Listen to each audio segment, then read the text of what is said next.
out on out on the ocean, and just thinking about what each one of those little lights represented, each of the stories, and the loss that was involved in all of that. And for me, what I had written on my lantern was, in my travels of visiting our projects around the world, I had happened to be in places where there had been genocides in recent history, in Cambodia and Guatemala and in Tanzania, which is right across from Rwanda, when they were doing the trials there. And it made me, in being in those places, you get kind of a glimpse of hell, or the worst of what we can be as humans. And it's just very, very depressing and very dark. And what I saw yesterday, though, was kind of the flip side of it in some ways. It was the glimpse of what heaven would be, or the opposite of all those places. And so that was what I had written on for my prayers, were those people whose lives had been just snuffed out from violence and those kinds of things. So anyway, this has been an amazing experience. I'm very, very grateful for being able to be part of it. And my hope is that this is the beginning, and I've just been kind of racing with all sorts of new ideas and possibilities, how we can connect better and keep doing the things that we're doing. And there's so much more that joins us. And so.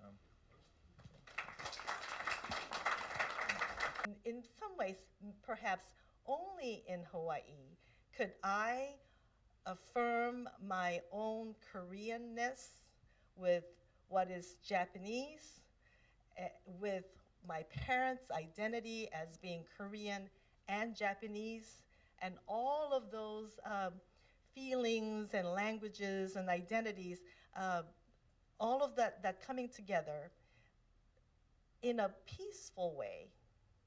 And I see that as a possibility in the lantern.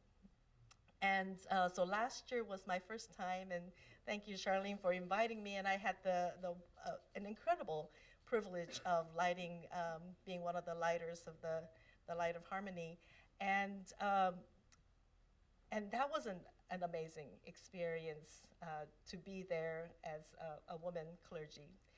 And this year, as I was preparing my lantern, one of the thoughts that came to me, it was a rather painful one, was that about a month ago, one of my former parishioners took his own life.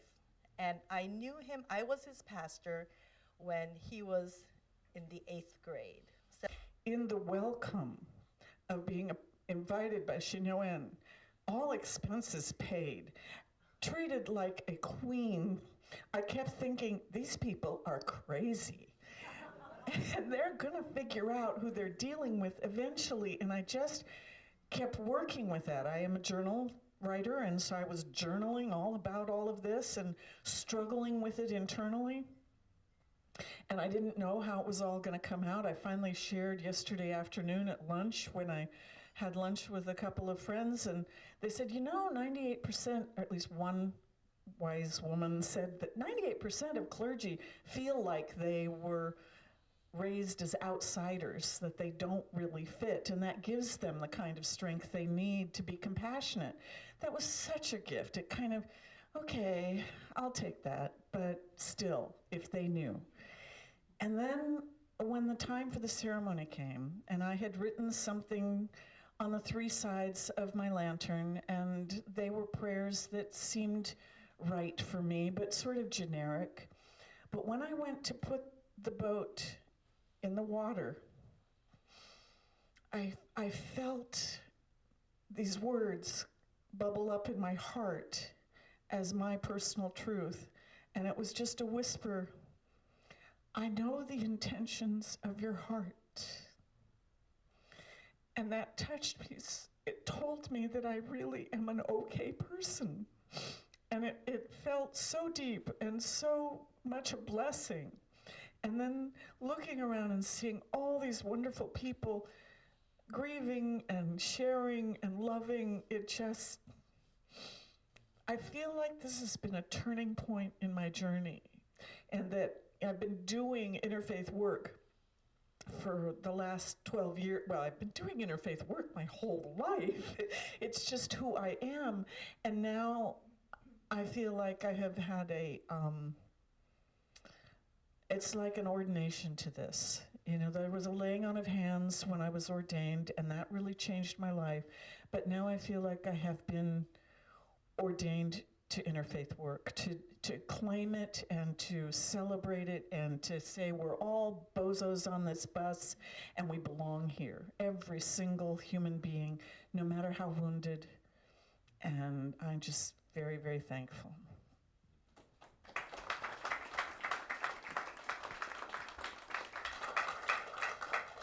Thinking feel comfortable with friends and still connect to the divine, connect to God,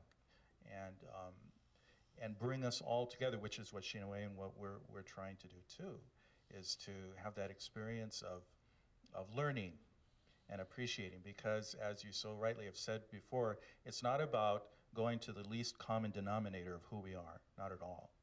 It's about understanding who we are, the differences, and appreciating them and enjoying them, and then finding the similarities, which we've been, you know, as we talk, we keep, oh, that's what we do, that's what you do, and, you know, amazing connections that happen over and over again. And so that's the beauty of something like this that I think got, for me, tied into then that moment of the lantern floating. I lost my brother suddenly about 2 years ago, and we are only 2 sons in the family. And so my hope was that one day, when we both retired, we would spend, you know, our time together and kind of catch up and be with each other again. And then that didn't happen. And so I was forced to change my life again and my expectations of years to come. And so I've done that peacefully, but this was a very important moment to be able to write my brother's name down. I pray for him, I speak to him all the time, but there is something about writing his name, which I found very surprisingly powerful when I wrote his name. And then to know that it was going out there with, like Matt said, with you know, so many other names, and not just one name on each lantern, because I think a lot of us wrote many names. So the incredible histories and lives that were tied together by us, is rather beautiful. That these are people that in some way never knew each other, never were connected to each other, but because of our love and our concern and our memory, they're tied together for a moment on this earth and brought together in peace and in love. And I just found that very, very powerful for me. And so I'm very thankful and grateful to have had the opportunity to experience my brother that way and to remind him that I love him, along with all the others that I wrote down on the lanterns. So thank you.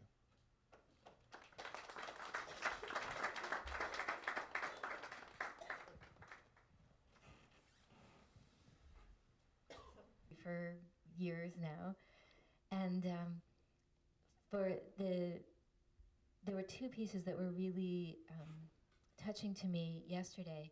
One of them was having the survivor from Pearl Harbor. I've spent the past 5 years working with his generation, and mostly veterans. At least the gentlemen were mostly veterans, and the Jewish war veterans have their own tight system because it was a little complicated to even then be a soldier for the United States for a Jewish person.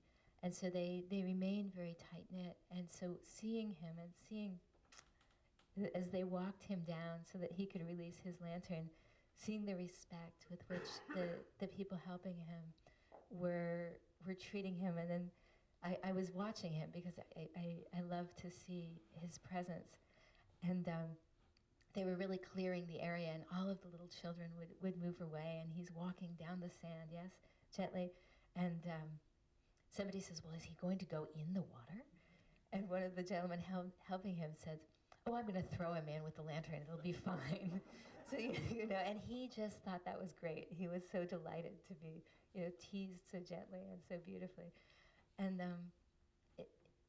it's wonderful to see as that generation, and, you know, in my community, that generation is also the survivors of the atrocities, along with billions of Catholics and gypsies and gay and lesbian people and professors and whatever, all of those people who are now being lost to us. Their testimony is going to become videos for my daughter's generation to look at in a classroom setting. And so to see him standing there and to know of his fortune and his sadness really moved me. The other thing that I did on my lantern, although I didn't think about it, was what the high priest would do at the time of the Day of Atonement. And I'm not a high priest by any means, but first you would atone for yourself, and then for your immediate family community, and then for the entirety of Israel. And I put my father's name, may his memory also be a blessing, on one side of the lantern, and then I included all of the members of my community who have passed. Unfortunately, that list gets longer and longer, of my religious community, so my different congregations. And then on the back, I included anybody who had been killed in war or genocide.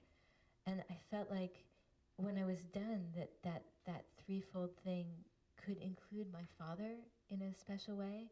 My father believed so strongly in America because it was a place where we could live without prejudice and where we could work towards freedom and well-being for all people, that Europe hadn't been so kind to us, but that the States was, and there was no holiday more celebrated in our home than the 4th of July.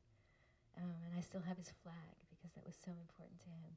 So it felt like I could really include him in that. And when I put my lantern in the water, it wouldn't go. He's been gone for 19 years. And he doesn't even come to me in dreams anymore. He used to.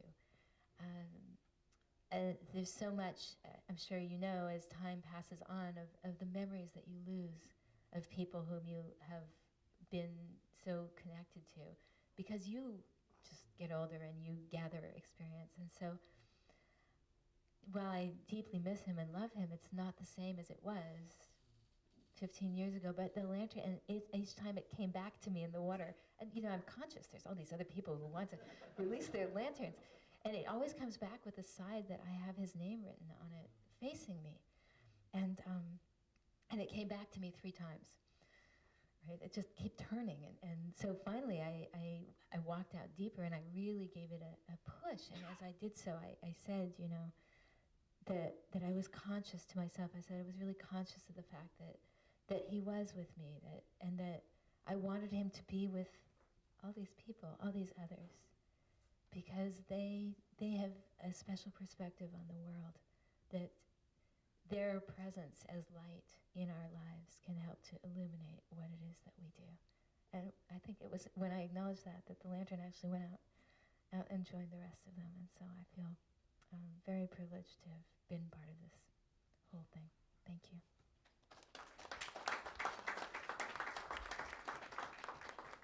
Rabbi, the lantern floating has been one of the most rewarding and satisfying of the experiences I've had here in Hawaii as someone involved in interfaith work. It found me more than I found it. I was aware of lantern floating, but really had not made the time to come and experience it until Charlene and her husband Steve, who I knew, and Roy, invited me to come and be a part of this. And little did I know how much it would change my life, and how now I can't imagine being anywhere else on Memorial Day except at Ala Moana Beach, because it really is one of my favorite times of the year, one of my favorite days of the year, one of my favorite experiences of the year. I had a similar but somewhat different experience with my lantern this year. This is the 3rd year that I've floated a lantern. And I think the first 2 years were practice for this year. I didn't really know exactly what I was doing, what I expected. I enjoyed the experience very much, but this year I really had a much more personal connection to it that I never had before. I also wrote the names on my lantern of many members of the Jewish community who were gone, and on their behalf launched this lantern, including many of my own, of course, my own personal losses in my life. And I floated the lantern. And in my case, the lantern did go. It went slowly, but it started going out to the water. I need to back up for a second. This year, as some of you who have been there before know, the order was a little reversed for some of us who are closer to the stage, in that we launched our lanterns a good deal later than most everyone else did. We waited, and then we met and spoke with Her Holiness, and then only after that did we go in and fill the lantern. So most of the lanterns were already gone, and it wasn't as crowded. There wasn't any place. There wasn't any time constraint to get back to. In the past, we floated the lantern, and then I knew we had to get back and meet Her Holiness, so there was a little bit more of a time constraint. So I was really able to spend as much time as I wanted. So I launched the lantern, and it started going out, and I watched it, and it took a little while, and I watched it, and I thought, now how long do I stand out here? I thought, well, now how long do I want to watch it? It's going, and how long do I want to watch it? And I found myself unable to leave and just watching it. It kept on going, and suddenly it occurred to me that this is exactly what the process of grief is all about. That I knew at some point that the lantern had to be left. I could still see it. It hadn't disappeared. I knew where it was, but at some point I had to turn around and walk away from it. And I didn't know what that point was, but I waited until it felt like the right point, and then in this very profound way, I said, goodbye. I've got to go. The lantern is there. I know, and it was at that point, had joined the other lanterns, and I could still see mine, but it now was a part of that whole group, and it was a very, very profound and healing experience for me, which I hadn't had previously before, because I hadn't given myself the time before to allow that to happen. I don't know how you arrange for that sunset every year. But boy, you think you've seen them all, and then you see a sunset like that, and you just wonder. That's another reason why I didn't want to leave. I just thought, wow, how can you turn your back on that? But it's a wonderful experience. I feel very privileged to be a part of it. I feel very privileged. I skipped over an important part. I feel very privileged at the opportunity that I've had to be involved in such wonderful interfaith work here in Hawaii from so many different faith traditions. I sat next to, during the ceremony, I sat next to Hakim Wansafi, who is one of the well-known heads of the Muslim community here. He's now also doing... And I remember the first time I was introduced as a Catholic educator, and I had to take a couple of double takes to make sure they were referring to me. So I'd like to, and in San Francisco, I'm also a volunteer director of the Joe and Helen Farkas Center for the Study of the Holocaust in Catholic Schools. So that's another story I won't talk to you about. So I'd like to spend just the last couple of minutes talking about how important this ceremony was to me.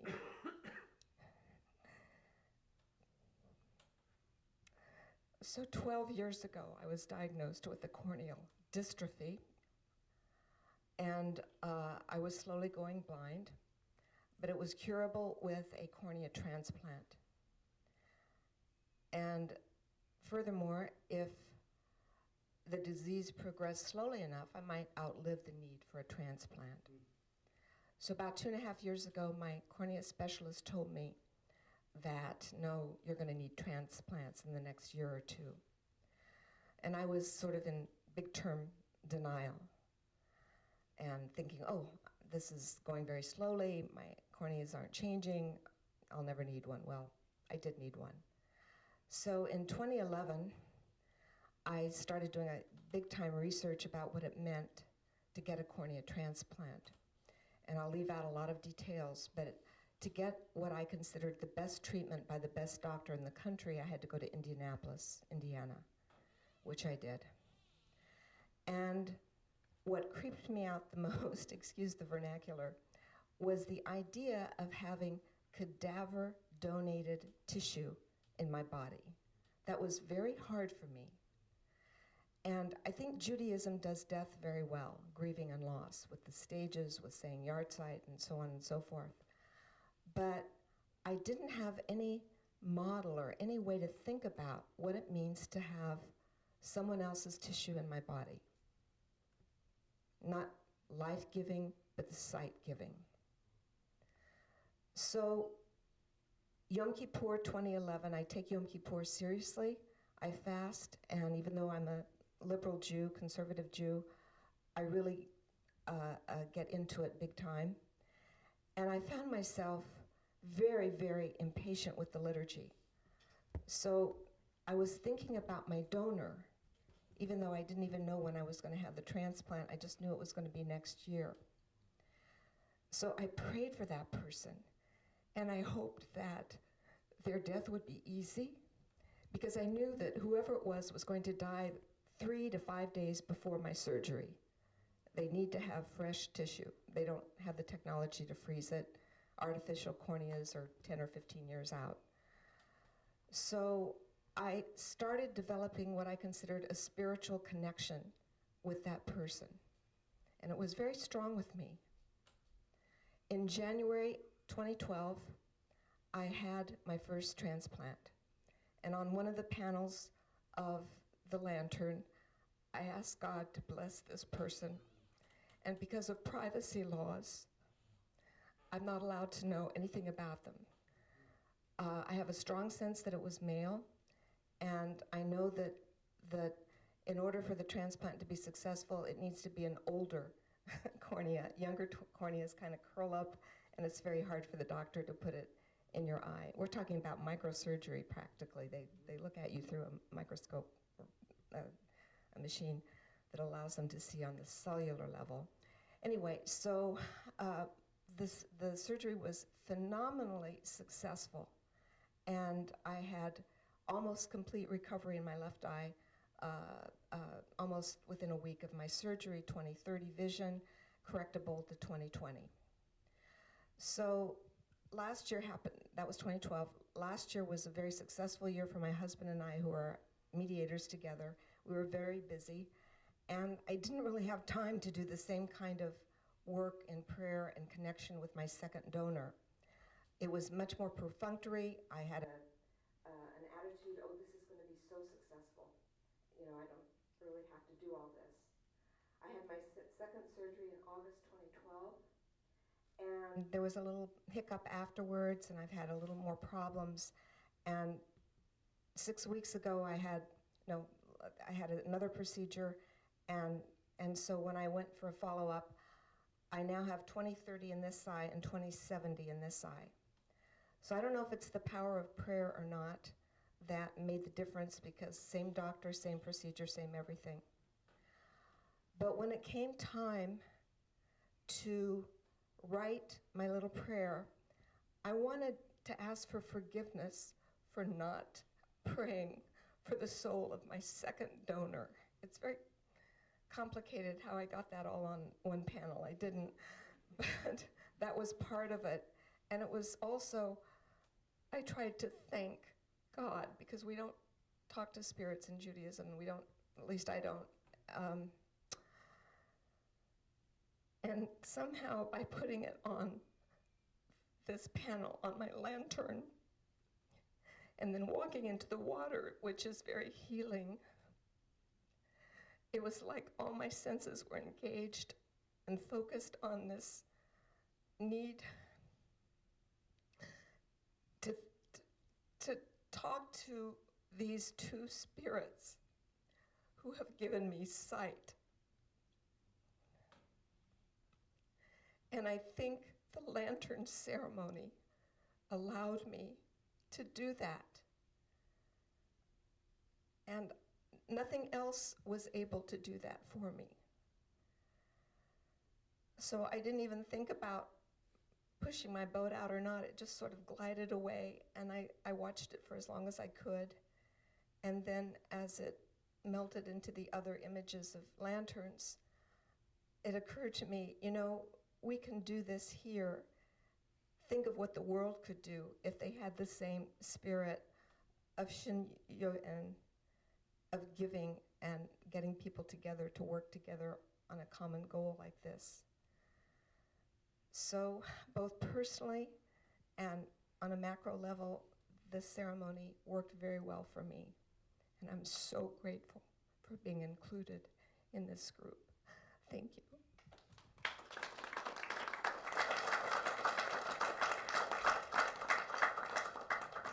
Thank you, Miriam. And I think we have May there be peace upon us. It's not hip hop. We can join. May there be peace upon us. May there be peace upon us and on everyone. May there be peace upon us. May there be peace upon us. May there be peace upon us and on everyone. May the work of our hands reach out across the world so that truly we may see the dream and the blessing that is in our spirits, in our hearts, and is given to us by the divine powers, however we identify them. And may we see that peace begin to blossom soon and continue in our holiness to create a fruitful ground for the next planting. Thank you so much.